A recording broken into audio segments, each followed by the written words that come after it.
Hello, everybody. Welcome into the Apples and Genos Fantasy Hockey Podcast. My name is Nate Groot Nibelink. I'm the creator of Apples and Genos, originator of the Zero G Draft Strategy.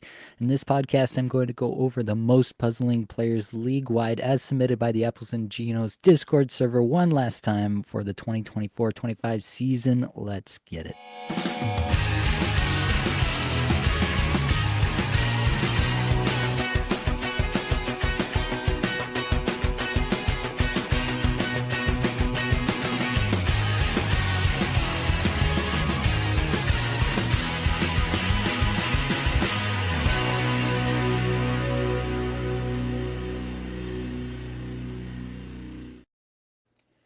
Welcome in, everyone.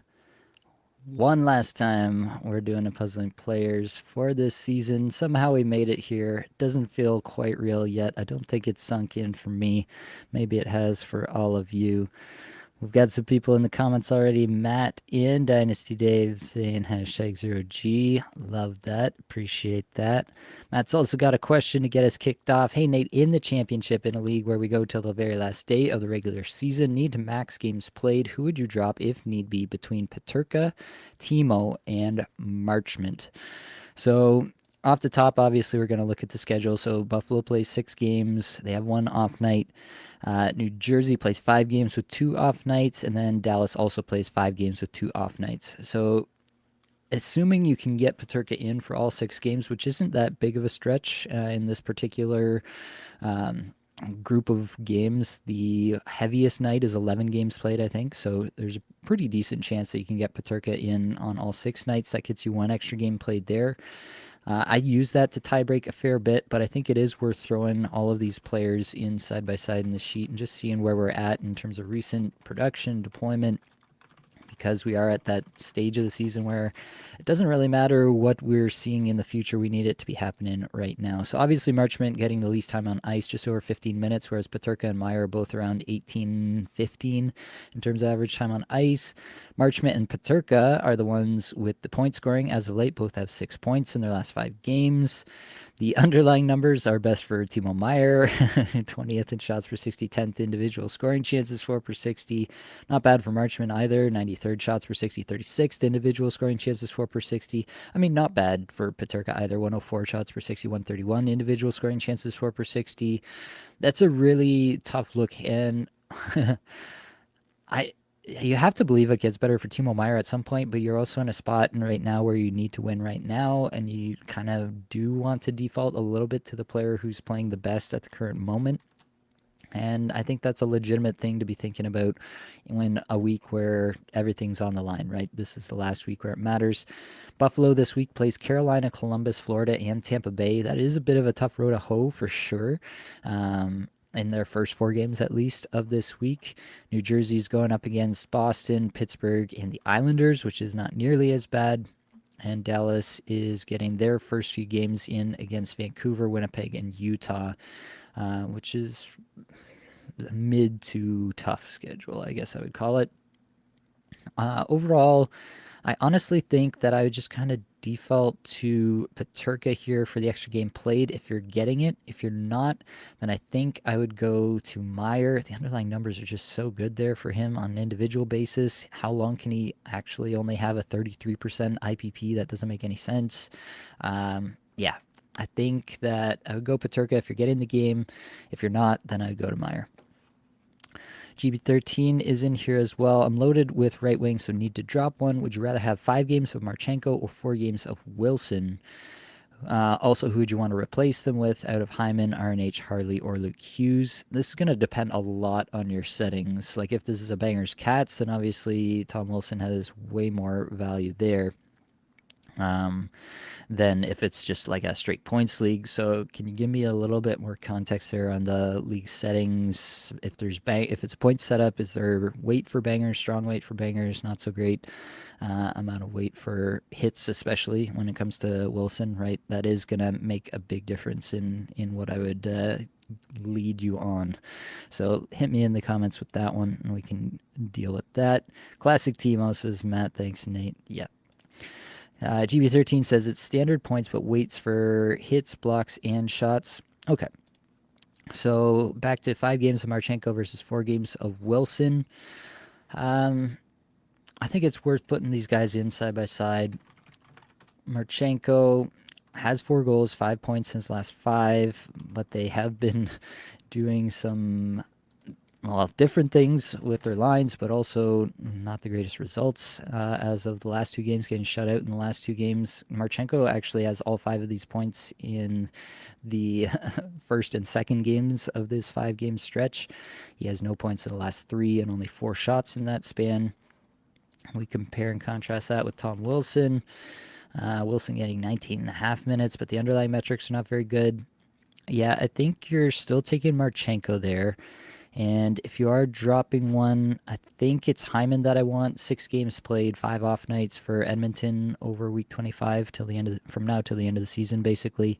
I think it's Hyman who you're going after, even, understanding that he's cold once again and it's not looking as good as it has in the past. All right. Before I dig in too much with the list of players that was given to me by the Discord community. Obviously, the list is getting smaller and smaller as more and more people are either getting eliminated from their playoffs or not playing anymore, given that this is week 25. But yeah, before we get into that, I just want to take a moment.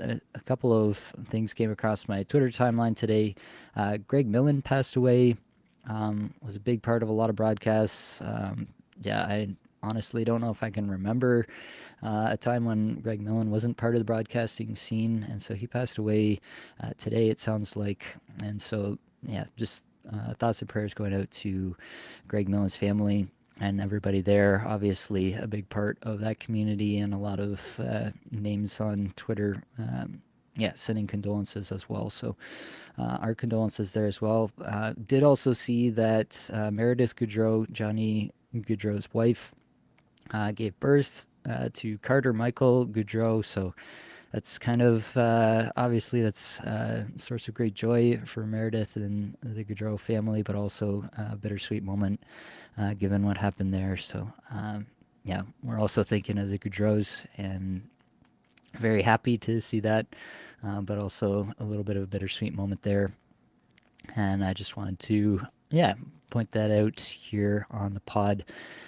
To really, sometimes, with the advantage of hindsight at the end of a season, a long season, you start to romanticize hockey a little bit. You have the Ovechkin 895th goal happening, and then stuff like this kind of comes up today, punches you in the face a little bit. You step back and realize that, it is a community, even the fantasy community. We all feel like we have these ties to these players and their lives, and the broadcasters, the people that we listen to a lot. And either way, I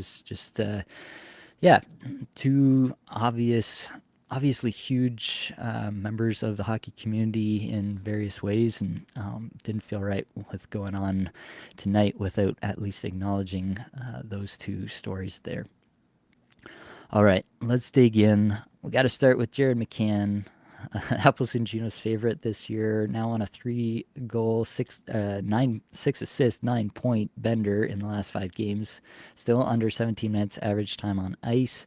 Third in shots per 60, 66th individual scoring chances for per 60. Blake and I talked about McCann in the flagship show, so you can go back and check that out. But on a 21-goal, 62-point pace now. I'm kind of content to just ride with McCann for the next little bit. As we talked about, Seattle right here in this week, they go Monday, Tuesday, Thursday to start off the week, which is obviously really nice. They only play 5 games, 1 off night in total here. The off night is tonight, Monday the 7th. So after that, it's there's not much to it. They do play Saturday against the Blues. They are playing some tough opponents, so realistically, it's just like, when are you getting off the McCann train here, I think. And whenever you find a good streamer with a good rest of week schedule, whether it be after these 4 games that Seattle plays in the first 6 days here, or after the 3 games in 4 to start the week, after the 2 games back to back here, at some point probably you're going to be off of McCann and moving on.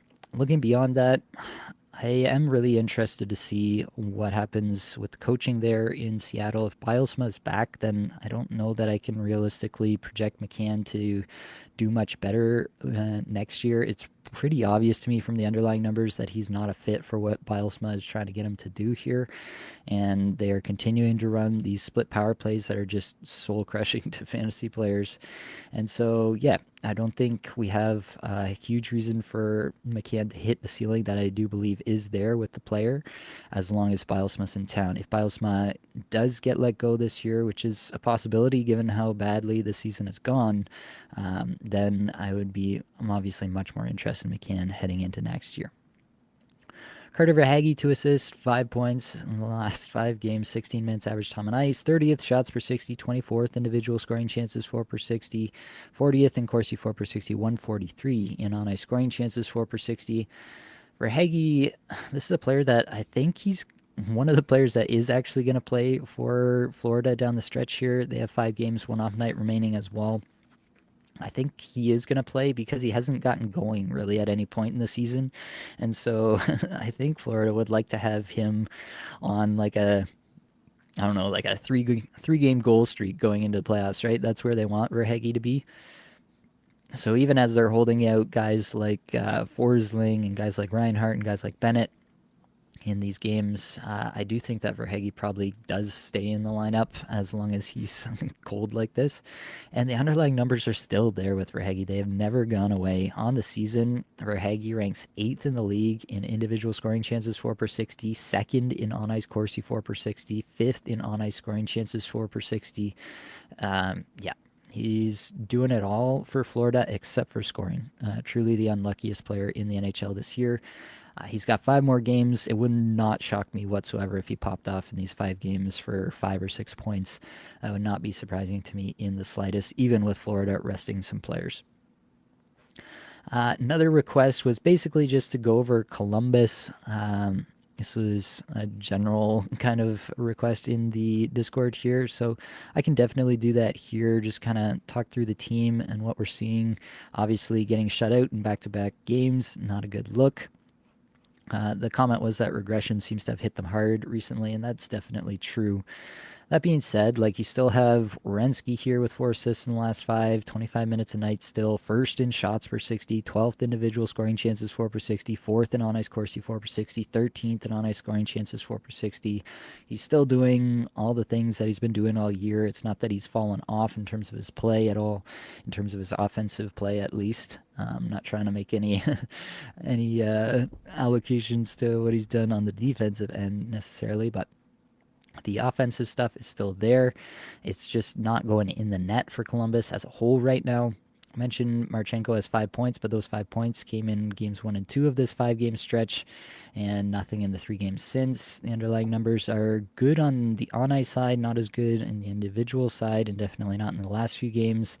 Fantilli, 60.5 minutes, 97 shots per 60, 184 individual scoring chances, 4 per 60. You got Boone Jenner, 2 goals, 2 assists, 4 points, 18 plus minutes, 73rd shots per 60, 38th individual scoring chances, 4 per 60. You got Kent Johnson, 4 assists, 17.5 minutes average time on ice, 375 shots per 60. Brutal stuff there. 245th individual scoring chances, 4 per 60, but the on-ice stuff looks really good. 18th in Corsi, 4 per 60, and 41st in scoring chances, 4 per 60. And then, yeah, I should throw Sean Monahan in here as well. 3 goals, 2 assists, 5 points in the last 5, 17.5 minutes average time on ice. 4th in on-ice Corsi, 4 per 60, and 38th in on-ice scoring chances, 4 per 60, but in the 100s in the individual numbers.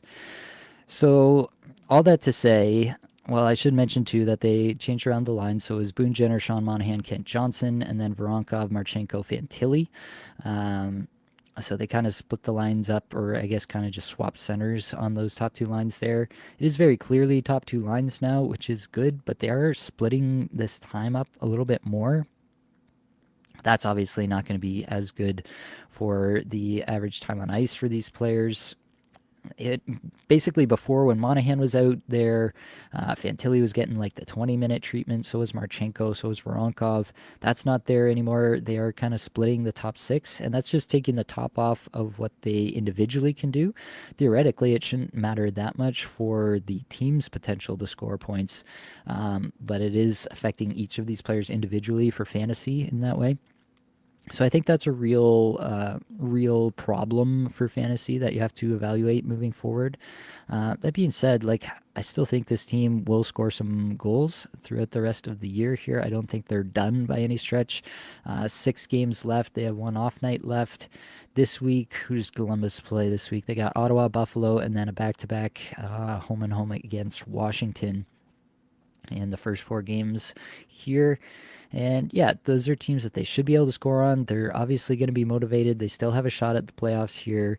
I would love to see that storyline come true for them, but they are going to have to start putting some W's on the board in a hurry if they're going to do that. So yeah, they have a lot of motivation. I like the players. It's week 25, right? I like players that have something to play for at this point, that the team has something to play for. So that part does make me feel a little bit better about them. But yeah, the fact that they're splitting the top 2 lines, you're not getting anybody with the 20-minute treatment the way that the guys like Marchenko and Fantilli were when they were really popping off, Monahan when he was really popping off, Voronkov, etc. So that's the part there that I'm not super excited about. I do think Werenski's totally fine.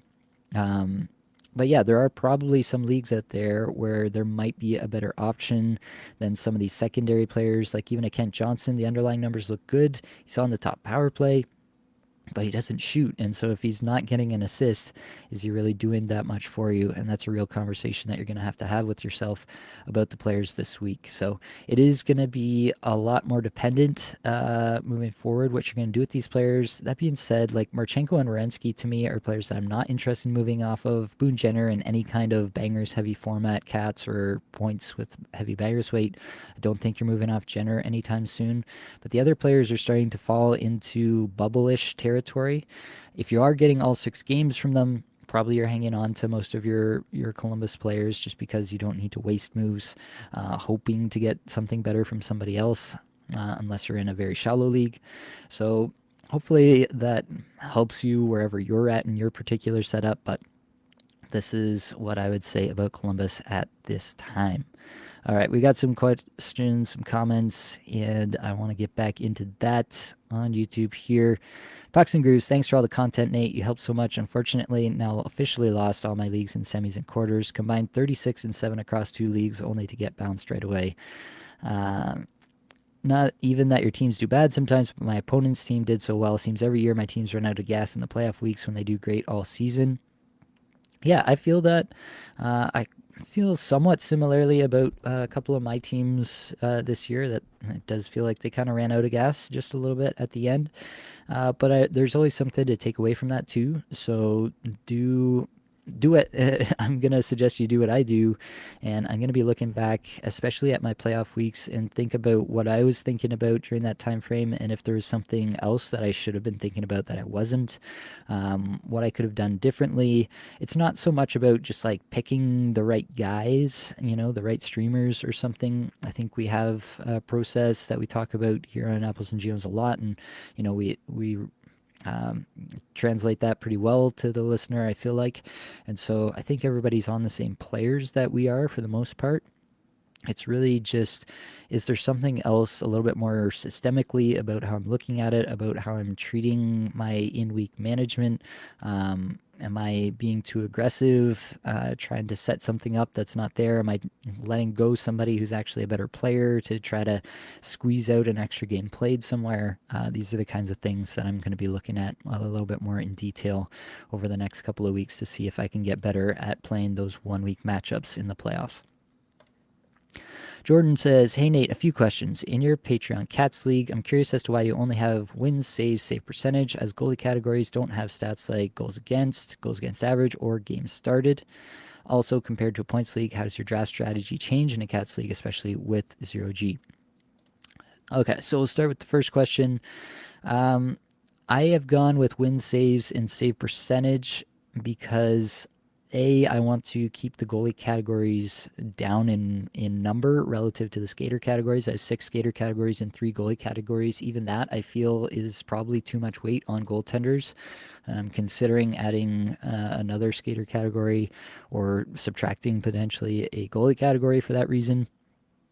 And then the other reason I have it this way is I prefer in category leagues to have a little bit more weight on the volume side of things because it's a little bit more predictable. So wins and saves are a little bit more predictable to me than goals against average and save percentage, especially in 1 week scenarios where you're winning your week based on goaltenders, goals against average and save percentage for that singular week. I do think you should be rewarded for how well your goaltenders play, so that's why save percentage stays in there. But also for the sport that we're playing here, or the hobby that we have here of fantasy hockey, I like stats that are a little bit more predictable, like wins, like save percentage. I just think it lends itself more to manager skill, and so that's why I go that route. Same reason that I don't include things like game-winning goals or shorthanded points or things like that on the skater side. It's because those in particular are like super rare events, and so one can actually win you your week, and that's not of interest to me whatsoever. I don't want random events basically causing me to get a win in a category or lose a win in a category for those. So yeah, draft strategy, 0G wise in a cats league versus a points league. Most points leagues, as you mentioned, would have like goals against average, and so they're a little bit more tilted towards rate stats, so goals against average and save percentage. And so in a cats league, I'm much more inclined, if they have that kind of additional weight, if you will, on rate stats, goals against average and save percentage. I'm much more inclined to roster goaltenders that are in a tandem, but are on strong teams. Anthony Stolarz on Toronto this year is a prime example of something like that. The Carolina goalies have been prime examples of that for years at this point. Much more inclined to take a bit of a hit on the volume to get those prospective goals against average and save percentage numbers from goaltenders that are on good teams, on good defensive teams, that I feel pretty confident will actually help me in those categories. So that's a little bit where I change who I'm targeting. I don't really change, I'm not drafting goaltenders higher in a cats league just because of that, but I am changing the type of player that I'm targeting, right? Like you could have drafted Stolarz or Joseph Woll, either one, very late in your drafts this year, well within 0G range. And that's more of the archetype of player within a split tandem situation that I'm definitely willing to take in a category setup versus a points setup, where in a points setup I'm much more inclined to just try to grab a volume starter, even if it's on in a worse defensive situation or a worse team overall. SK93, hey Nate, no questions, just want to thank you for all your hard work, brother. Great help this season, appreciate that. Hopefully it was helpful and you brought some championships home for yourself. Boxing Grooves, how did you feel overall about Panarin's season? Was it a letdown season, or did he just set the bar so high last year that maybe it was unrealistic to think it would be obtainable again? Yeah, let's throw Artemi Panarin in here.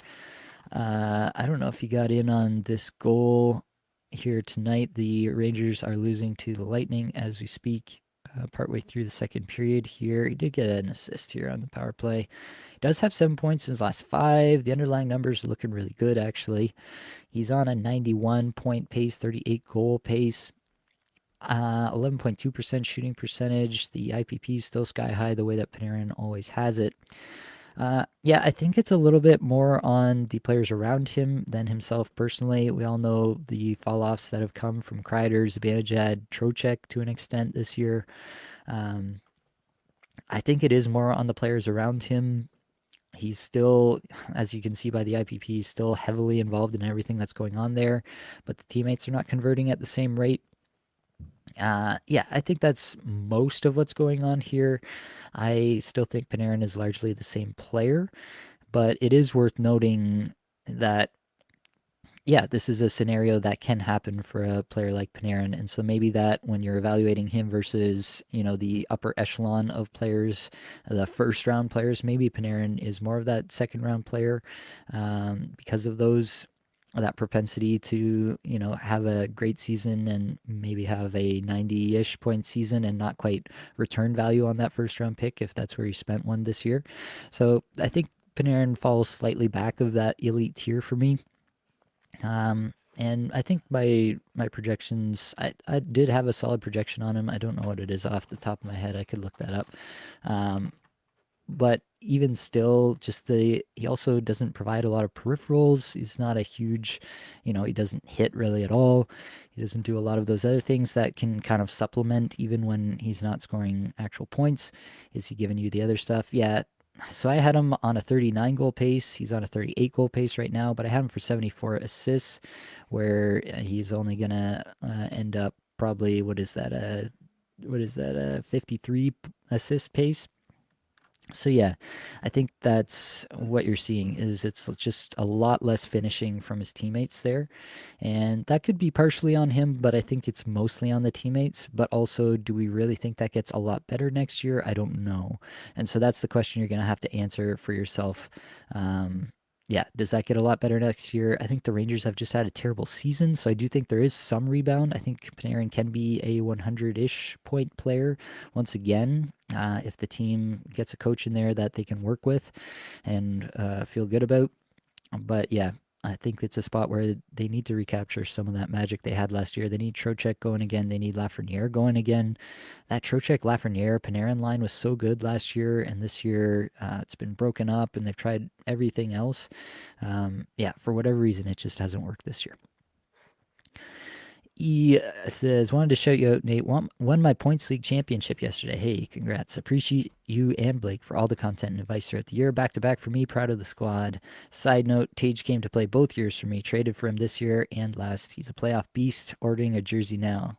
That's awesome. Love to hear it. Love to hear your triumphs in a year where I didn't win any championships myself. It does warm my cold dead heart to hear about the Apples and Ginos listeners who have gotten some. Rob says, thank you, Apples and Ginos, Nate and Blake, for all the advice. Draft prep, amazing content. On pace to win my season-long four-keeper points league by 200 plus points. Wow. Congrats, 12-team points league. Wow, that's great stuff. Keep after it. Don't take your foot off the gas just yet, but get it done. Gomer Jackson, appreciate you, Nate. Great work through and through. Oh, yeah, and Creamer, too. All right, thanks for that. Bucks and Grooves, do you have a set/average round you usually tend to draft your first goalie? Hashtag 0G. No, I think it's the wrong way to look at it, to be honest with you. Like I've constantly said that I'm just trying to not spend picks on goaltenders where I think there's still a lot of value in players, and we constantly see players of value come from those later rounds. Just thinking about like the Gabe Vilardis, the Kirill Marchenkos that emerged from those later rounds this year and could have really helped you out. Whereas you could have picked up Mackenzie Blackwood off of waivers probably on the day that he was traded to Colorado this year and had a number one netminder rest of season just by doing that. In Cupful Tier 1 16-team league, I had Mackenzie Blackwood and Joey Decord as my goaltenders this year, and I didn't draft either of them, right? So that's like, if I can do it in a 16-team league against Tier 1 competition, basically all diamond level players on Yahoo for whatever that's worth, then I think you can do it in your home leagues, in your Yahoo, standard leagues, wherever you're playing. It is possible if you're willing to grind for it. So that's why I'm just continually fading goaltenders as long as I think there's appropriate value in players. And that's really the trade-off I'm trying to make mentally all the time. It's not so much about where you draft your first goaltender. It's about what am I giving up to draft a goaltender here when I know that I will be able to get goaltenders off the waiver wire throughout the season. Matt just wanted to toss out that the team-by-team breakdowns this summer were great. Helped me target Werenski in my keeper league, and he's been a top 10 overall player all year. Yeah, that was one of the biggest labors of love that Blake and I put out in the off season, but we did think it was really important content. We got really deep in the weeds on basically all of the fantasy relevant players at the start of the season. Obviously more emerged throughout the season, but we did get deep on the teams and try to provide, those floor and ceiling scenarios for each of those players so you can kind of see what could go right, how a player could be a big hit, and obviously Werenski has been an Apples and Ginos favorite for years now. CG, do you believe in drafting based on playoff schedule? Uh, Pretty much no. That being said, I will look at it for my elite players. Um, yeah, if you're in a spot where you're looking at your draft and you're deciding between two players that are pretty similar, and you realize that one of them has a truly terrible, like a two game a 2 game week in your quarterfinals and a 3 game week with no off nights in your semifinals, then yeah, that's something that you might actually want to consider. But unless it's like truly terrible, I tend to not make my decisions based on playoff schedule. In the mid to late rounds, like there's a pretty good chance you're dropping those players at some point anyway. If even if not, like they're not the core pieces of your team necessarily. But at the top end, the absolute top end, yeah, you can let that enter your decision making. I typically haven't, um, because typically I have a lot more other factors that I'm weighing that I weigh more than playoff schedule. You have to make it to the playoffs for that playoff schedule to matter, and so I'm usually much more concerned in actually getting there, and then I'll figure it out once I get there. Is kind of been my attitude. It's served me pretty well so far, but yeah, I have, this past year I drafted Kaprizov in a lot of spots. I drafted Boldy. Obviously, Minnesota, great playoff schedule, but that was not like part of the calculus for me in drafting those players, I will say. Frank says, Nate and Blake, appreciate you guys bringing some value, helping me get a little bit better at fantasy hockey today and all season. That's awesome. I'm running away with the title in my Dauber League, currently first with a 21-point lead. Had to gloat a little bit. Love that. Keep it going. Bring it home, Frank. Love to hear it. Chris Hollywood, do you think the Ducks have a chance of being a fringe playoff team in the next couple of years?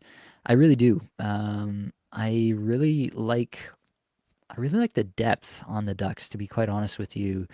Obviously, it's a lot of young players right now, and so that's sometimes tricky to get a whole bunch of young players all pointing in the same direction at the same time. But if you look at the young core here with Terry, McTavish, Gauthier, Carlson, Zegras, like there's a lot of elements here that a lot of teams would love to have on their squad. Then you go to the back end, you have Lacombe emerging as a star this year. You have Zellweger and his offensive upside. You have Minchikov. He's been kind of he's been kind of what's a kind way to put this? He's been put through the ringer by Greg Cronin there, one of the premier experiencers of the Greg Cronin hellscape in Anaheim this year is Pavel Minchikov. But they also have Gudas, they have Truba. These guys are maybe not like difference makers necessarily, but they're like very solid NHL defensemen that other teams are not going to want to play against. And so you have what I would say are 5 very strong NHL defensemen right there. That's a good enough unit in my mind on the back end, and then you can fill in 6, 7 defensemen around those players on the back end. They have Lucas Dostal in goal, who by all metrics is one of the bright up and coming netminders in the entire league. And so I really do think that the Ducks have a lot going for them. The one thing I'm not sure that they have on the roster right now is like that elite first line player who can really carry things offensively. Carlson was the highest draft pick they had. McTavish has had a great end to the season. Maybe he's trending up into that range. Maybe, he doesn't have like the 100-point potential, but maybe he's in a little bit of like a Nico Hischier mold and he can be somebody like that. So yeah, I think they are maybe still one like big time scoring piece away from really contending. But with the right coach in there, I could definitely see the Anaheim Ducks being next year's Columbus Blue Jackets. That would not surprise me in the slightest with the right coach in the mix. Can we get Columbus moved on to the next coach and get Dean Evison over here? Can we do that? I'm just kidding, but something like that would give me a lot of hope for the Ducks for sure. And I do think that they can push for playoff contention as soon as next year if everything were to break right. Like you look at even this year, I think they're like 22nd in the league in the standings right now. And now I've got to look it up. Now I've started talking about it. I absolutely have to look it up. If I go by league, sort by points, maybe we should sort by points percentage to make it a little bit more even. Anaheim Ducks are 25th in points percentage right now. They're above the Penguins, Kraken, Flyers, Bruins, Predators, Blackhawks, Sharks. They're above all those teams. They're not that far behind where even Columbus is right now. The Islanders, the Red Wings, the Rangers are not that far ahead of where the Ducks are right now. Realistically, like the Ducks are within 5 points of the Rangers right now. So yeah, I do think it's pretty reasonable to think that a new coach in there, another step next year for some of their young players. I do think that's reasonable to think that they could be a fringe playoff team. TBRADINC. I just wanted to say thank you so much for the content. I can proudly say I've won my main league for the third time in 4 years. Awesome. Congrats. Now time to decide who to keep out of Werenski, Tage, Barkov. Opinions. Wow. That is tough decisions for sure. I think Werenski will be the player who goes highest in the drafts out of any of those next year. Then I think I would take Tage. I think just the goal scoring of Tage is such a rare ability. I think he scores 50 next year. You can put me down for that right now. And then Barkov. Barkov this year went even further into a playmaking role, deferred even more, and it didn't necessarily work that well. I want Barkov to shoot the puck more, and he has done it in the past. Barkov is annoyingly one of those players who can kind of change his game to just kind of fit whatever he thinks is going to work for the team. When he needs to be the shooter, he can be. When he doesn't need to be, he will defer. Seems like in this current iteration of the Panthers, he's a bit more of the latter. And so that's a problem for fantasy, just for shots and goals. So I think I would go Werenski, greater sign Tage, greater sign Barkov currently. Pucks and Grooves, are all your leagues officially over? Are you playing for any third place placements? Hope you are able to at least get something. Yeah, all my leagues are over now. 2 third places and 2 fifth places is where I ended up. Posted on Twitter, on X, and Blue Sky earlier today, kind of breaking down those leagues just a little bit. And there will be a podcast / YouTube video coming out in probably a couple of weeks from now where I'm going to deep dive into all my leagues and how I did in each of them and what I think I could have done better, what I did well, all that. Jordan, in a Cats league, does your strategy for drafting skaters change compared to a points league? Are skaters that cover a greater spread of Cats higher priority in your draft? Yeah, absolutely. For sure, you'll see guys like Svechnikov, like Tom Wilson, go much higher in a Cats league for their category coverage, and that absolutely makes sense. Those players that can cover categories really just provide you with a great baseline across categories that you can build on. You can find.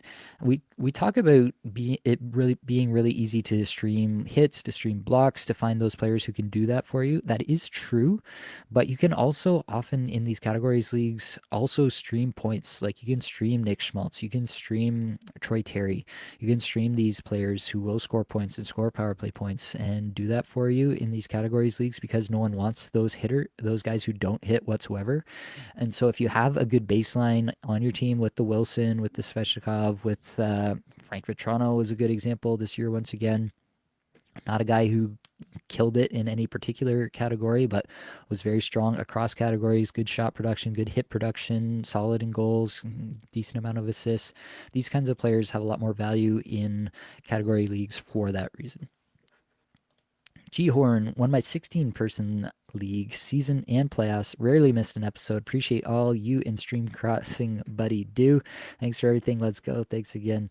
I appreciate that, G Horn. Love to hear it. I love to hear when these listeners and watchers are winning stuff. That brings a smile to my face. CG Kemper League winner this year. Props to Blake on that call for sure. That was a big one for sure. Kevin Woodley was saying that too when he was on that pod with Blake. That was definitely a huge one.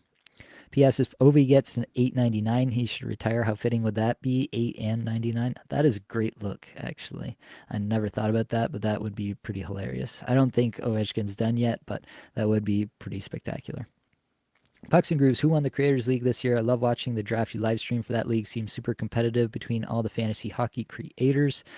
Yeah, the Creators League, Josh, actually, from Apples and Ginos. He hasn't put out any content really this year, but you go back to the offseason, he was. Yeah, just for personal reasons, he's kind of left the channel, but he was still in the league, and he brought it home this year. So that's fantastic. Keeping it in the Apples and Ginos family this year. That was one of the leagues I finished third in. So first and third for Apples and Ginos. Book it down. Yeah, it was a fun league. Again, I think it's honestly the least competitive of the four leagues that I'm in personally, but it's a fun league for sure. I appreciate the Fantasy Puck guys for putting that one together every year. All right, we got to get back to the list and get through it. Where did I leave off? I think I left off right around here. Macklin Celebrini. So San Jose has a great schedule here, which is one of the reasons to be in on the San Jose players, 6 games, 5 off nights. But obviously, San Jose doesn't have a lot to play for here. In fact, you could argue they have a lot to lose for here with another potential top pick looming. They are currently 32nd in the NHL in points percentage. So yeah, there is that. But second, 2 assists, rather, 2 points in the last 5 games. Over 20 minutes, average time on ice, 91st shots per 60, 46th individual scoring chances, 4 per 60, 155 Corsi, 4 per 60, 86 in scoring chances, 4 per 60. Celebrini now on a 27 goal, 70-point pace on the season. On the season, 13th in shots per 60, 16th individual scoring chances, 4 per 60. The man is elite. What can I say? Yeah, really special player I would be happy to roster for the rest of the season. Underlying numbers have dipped slightly, but definitely nowhere past the point where I wouldn't be happy to roster him for all 6 games this upcoming week 25.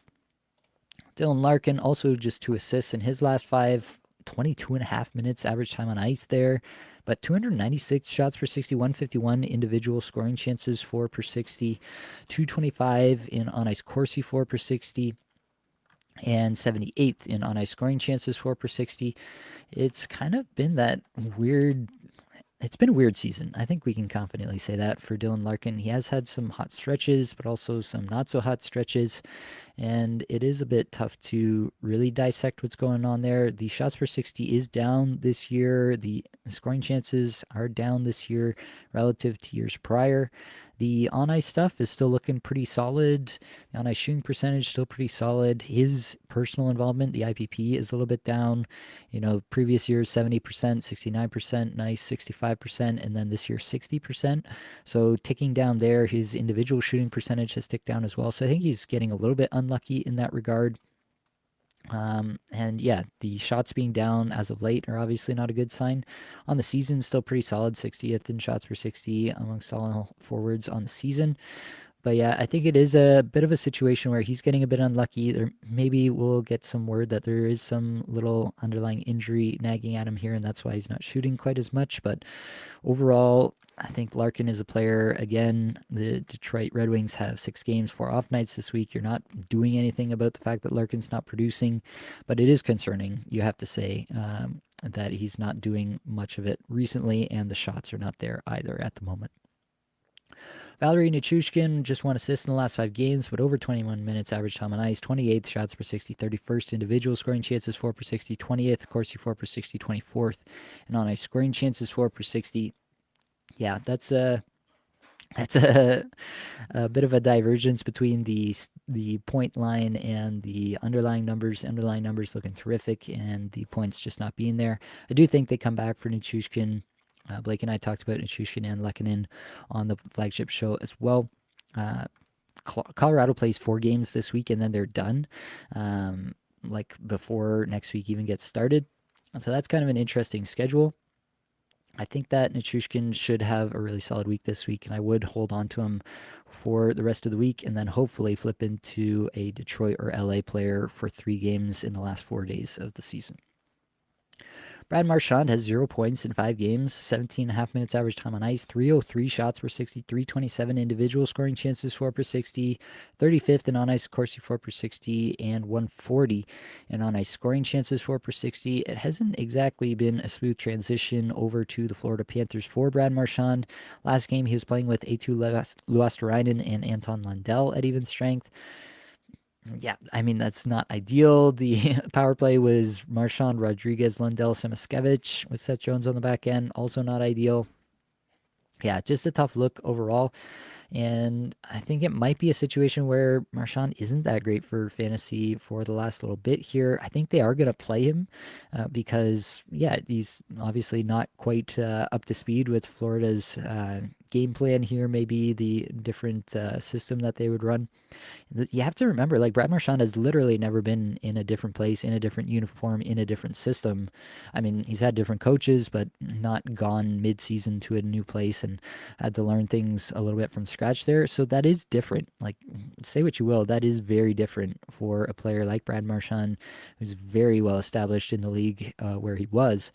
So I can't say I'm excited about it. The underlying numbers are not good. Florida is sitting players, and Marchand is not doing the thing himself individually. And so I think you can do worse than hanging on to a guy like Brad Marchand. Florida plays 5 games, 1 off night in week 25. But I also think that if there's somebody better out there, Marchand is a player that I would consider dropping at this point, just because the underlying numbers are so bad and he's not getting primo players to play with at the moment. Vincent Trocheck, 2 goals, 1 assist, 3 points in his last 5, 21 plus minutes average time on ice. He has not factored into the scoring here tonight for the Rangers. The single goal they did score was Zibanejad from Miller and Panarin so far. 194 shots per 60, 122 individual scoring chances 4 per 60, 16th in Corsi 4 per 60, and 11th in on-ice scoring chances 4 per 60. So that's there for Trocheck. It's just a 24 goal, 56 point pace on the season for Trocheck. Is averaging over 21 minutes on the season, but the IPP is down at 54%, 11.9% shooting percentage. Felt like last year he had the chemistry with Panarin, and then this year somehow that they just haven't been able to replicate it. Same coach, like it's pretty hard to figure out what's going on there. In this game, he is playing with Panarin and Lafreniere. They've reunited that line. The power play is Zibanejad, Miller, Trocheck, Panarin, so he's up there as well. As long as he's in those spots, it's going to be hard for me to get off of Vincent Trocheck for this week, especially Rangers play 6 games, 4 off nights. That's going to be tough to get away from at any point in week 25 here. So I think you are rolling with Trocheck, especially in any kind of banger situation. Trocheck does that. He will provide those hits for you. So that's going to double up on what Trocheck can provide you. Mason Marchment, next up, 2 goals, 4 assists, 6 points in the last 5 games, 15 minutes average time on ice, 93rd shots per 60, 36th individual scoring chances 4 per 60, but 271 Corsi 4 per 60, 205 in on ice scoring chances 4 per 60. Marchment is just another one of the cogs in the wheel of the machine that is the Dallas Stars top 9. And he will put up points like this from time to time, and then he will go cold again. For the upcoming week, I think it's a spot where you don't feel like you have to get off of Marchment, but you also feel like there could be somebody else out there who might be better. Some of these San Jose players would be players that I would consider rostering over Marchment for this week with all those off nights, with the deployment that they're getting relative to Marchment. I'm not like sold that Marchment is going to keep up a point per game pace through the last bit of the season here. I don't think anybody should be, but he is playing well at the moment, and you don't have to get off him just because he's only getting 15 minutes a night for sure. Olen Zellweger, Jackson Lacombe, Pavel Mintyukov. Basically, the Anaheim D situation was referenced here. What can we learn from it? Zellweger has 2 goals, 2 assists, 4 points in the last 5 games. Lacombe, 1 goal, 3 assists, 4 points in the last 5 games. And Mintyukov has only played 4 of the last 5 and has a couple of assists in there. Obviously, Lacombe playing the most minutes here, almost 25 minutes a night. That's obviously terrific stuff. Lacombe and Zellweger are running the 2 units. They have gone back to a little bit more of a split power play situation. Zegras, McTavish, Colangelo, Carlson on one, Strome, Killorn, Vetrano, Terry on the other. And so they're splitting time a bit there. Zellweger's a touch under 19 minutes average time on ice, but 4th in shots per 60 amongst all defensemen, 20th individual scoring chances 4 per 60, 35th Corsi 4 per 60, 20th in on-ice scoring chances 4 per 60. Lacombe's shots have fallen off a bit, 134th shots per 60, 94th individual scoring chances 4 per 60, 26th Corsi 4 per 60, 15th in on-ice scoring chances 4 per 60. So yeah, I really like what we're getting out of Zellweger. I still think this guy is a very, very talented player. Will probably have some 50-point seasons in the NHL, even if he's not getting top power play all the time. I do wonder if this ends up being a situation where Lacombe is more of the even strength guy and Zellweger is more of the power play specialist. That is within the realm of possibility here. At this moment in time, both of them are getting kind of equal power play time, but obviously Lacombe getting more even strength time. So I would take Lacombe rest of season for sure, but I do like what Zellweger's bringing, and I do think he's a very legitimate option as a pickup right now. 6 games left for Anaheim, 3 off nights. Don't mind that whatsoever. Back to the comments. Pucks and Grooves picked up Toffoli on waivers this morning only to get the injury notification 2 hours later. Bit of a waste of an ad. The fantasy gods have not been kind. Yeah. That was me going back in the, I was in Cacuffle in the week that I got eliminated. I had Gabe Vilardi. I had the buy, and Gabe Vilardi was deemed week to week on the Monday after I could have been using ads to replace his production a little bit better. Didn't get that opportunity because of him going out on the Monday, and so ended up not getting to use that ad there. So I feel your pain there. Jordan, Ducks also have Beckett Seneke. I'm not actually sure how to pronounce that name. If he can develop well, yeah, they do have him. I don't know how I feel, quite honestly, about Seneke. I'm going to go with Seneke. It feels wrong to say. Somebody correct me if they know for sure. But I'm not sure how I feel about him as a prospect just yet. I think there's definitely some development still there. Obviously playing in the OHL this year, playing on a supercharged Oshawa team there. But yeah, it is a player that has a high upside, I would say. But whether he can put it all together at the next level is definitely still up for debate and something we'll be looking for sure. Byron Bader's model has some decent stuff here, but not super high star potentials for whatever that's worth to you. Hockey prospecting is not super in love with the player as a prospect, so that's just one data point. But I'm not convinced that Seneke is going to be the upper tier scorer that the Ducks really need. Love it if he could be, but maybe not. Pucks and Grooves, is Zib worth the pickup for this week? I think so, relatively speaking, right? Like, I don't know if he's going to win you your week, but can he provide something for your team this week in a week where the Rangers actually have a pretty good schedule? I think he can. The underlying numbers are not good. They haven't been all year, but he is still on the top power play. He's still getting 18 plus minutes. That part is all still there. So, yeah, I'm not excited about it. There might be other players that I'm more interested in. Like, for example, if we're just going to compare 1-to-1, would I take Mika Zibanejad or William Eklund? Like, that's a real conversation to me, whereas I don't think anyone would have put those two players in the same conversation before the season. So yeah, that's a little bit of where I'm at. I just think that we have to readjust our expectation here and think about him more as a streamer now than anything else. Jordan says, can you also cover Stützle if he isn't on the list? I absolutely can. We did talk about Stützle on the flagship pod, like and I did, but we can cover him in brief here as well.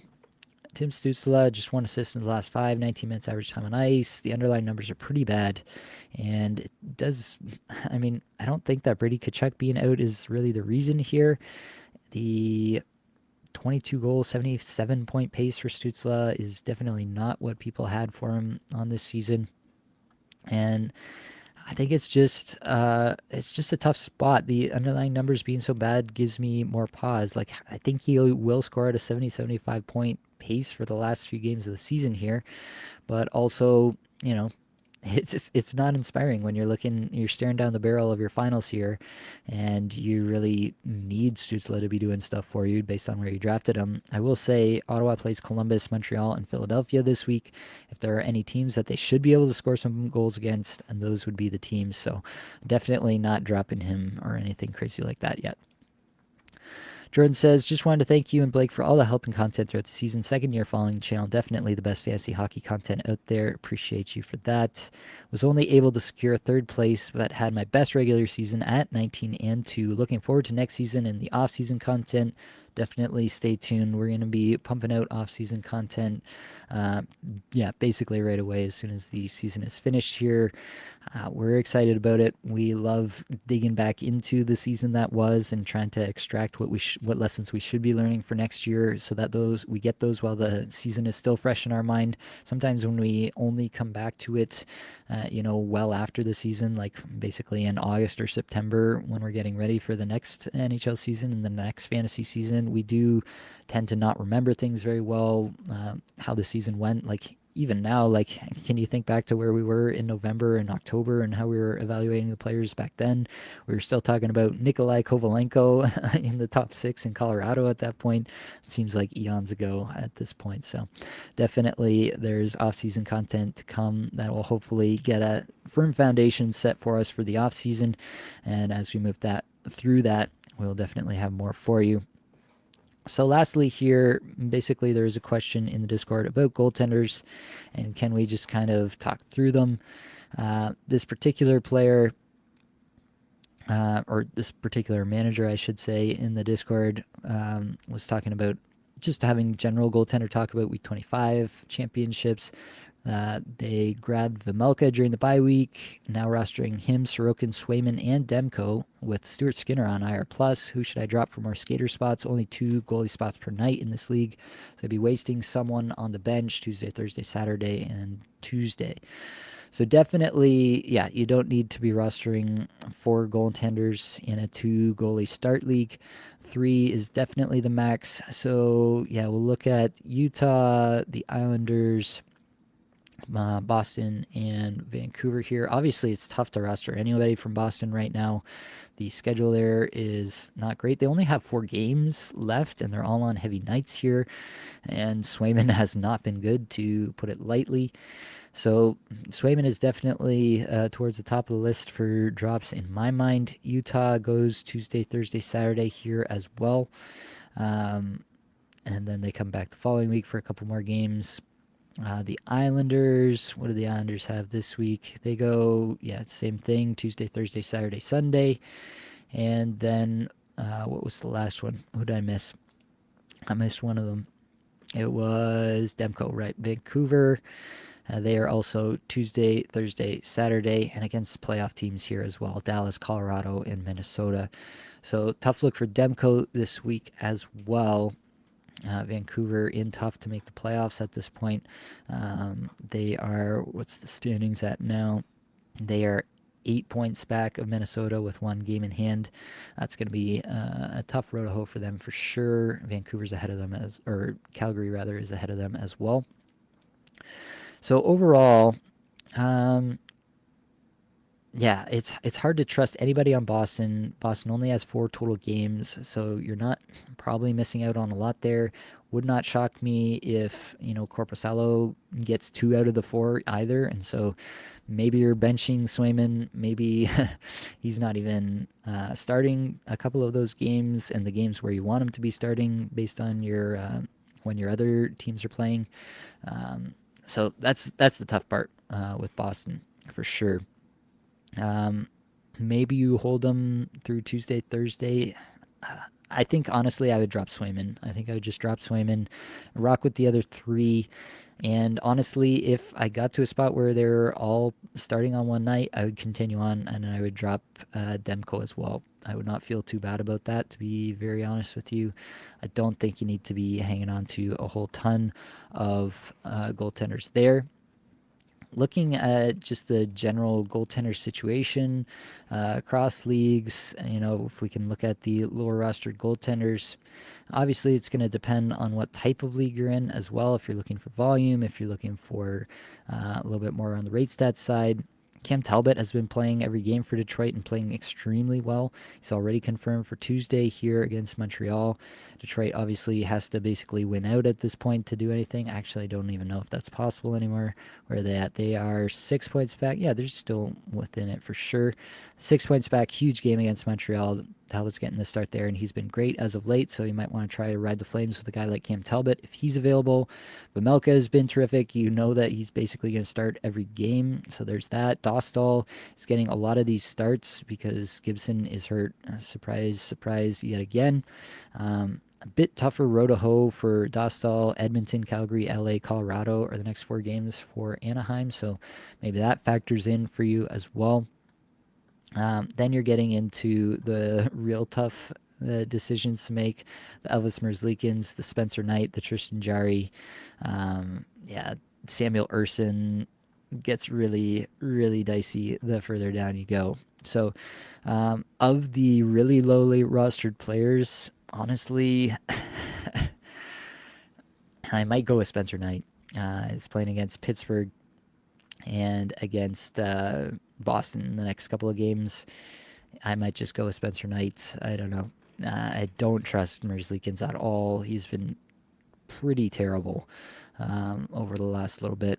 And Jarry, obviously, it's Tristan Jarry. How can you really trust him? I mean, that being said, Pittsburgh plays Chicago, New Jersey, Boston next 3 games. That's not the worst, but a little bit spread out there in terms of when those games are played. So Knight and Jarry, I guess, are a little bit tied, but definitely behind Talbot and Vejmelka and Dostal for me as goaltender options that are widely available at the moment.